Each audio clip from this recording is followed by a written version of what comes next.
मैं कल समाजवादी पार्टी के अध्यक्ष श्री अखिलेश यादव जी का एक बयान पढ़ रहा था। वो कह रहे थे कि उनकी सरकार आएगी तो अयोध्या को धार्मिक नगरी बनाएगी। अरे आप क्या धार्मिक नगरी बनाएंगे? आपने तो अपना इतिहास देखे, राम भक्तों पर गोली आप ही के लोगों ने चलाई थी, आप ही की सरकार ने चलाई थी, समाजवादी पार्टी की सरकार ने।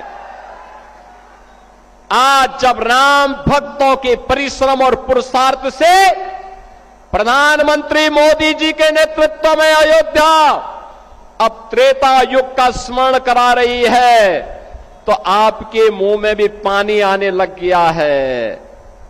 अरे भूल जाओ, आपने तो थानों में और जेलों में कृष्ण जन्माष्टमी के आयोजन को भी रोक दिया था, कांवड़ यात्रा पे प्रतिबंध लगा दिया था। जो आज जब हमारे जनप्रतिनिधि कह रहे थे ना कि हाथरस में 22 से ज्यादा मंदिरों का सुंदरीकरण हुआ, क्या यह समाजवादी पार्टी के समय में संभव था? क्या उनके समय में नहीं था, क्योंकि उस समय यह पैसा कब्रिस्तान की बाउंड्री वाल के लिए जाता था और वही तो हमने मंदिरों की तरफ डाइवर्ट किया है।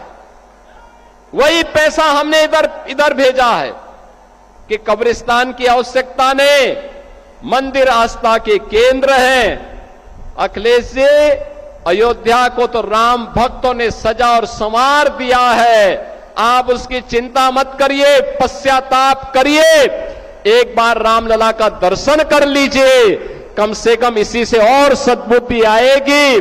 और अब तैयारी करिए कि हम कृष्ण कन्हैया के लिए भी कुछ कर सकें। अब मथुरा की बात करिए। अगर सचमुच अपने को धार्मिक कहलाने का प्रयास कर रहे हो तो मथुरा वृंदावन पे खुल करके बोल दीजिए, श्री कृष्ण जन्मभूमि पर खुल करके बोल दीजिए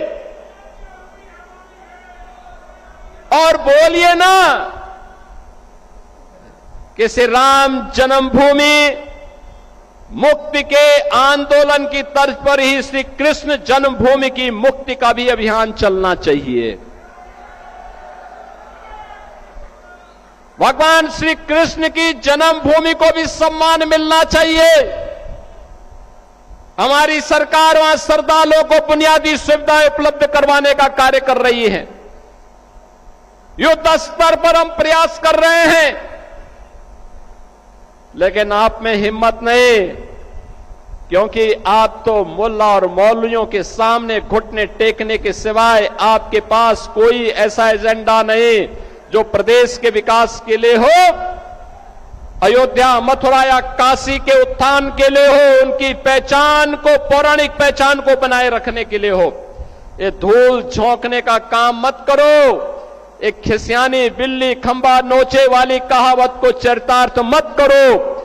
अयोध्या अपनी पहचान के लिए आप पर मोहताज नहीं है, अयोध्या की अपनी पहचान है और अयोध्या ने अपनी पहचान को दुनिया के अंदर फिर से बनाया हुआ है।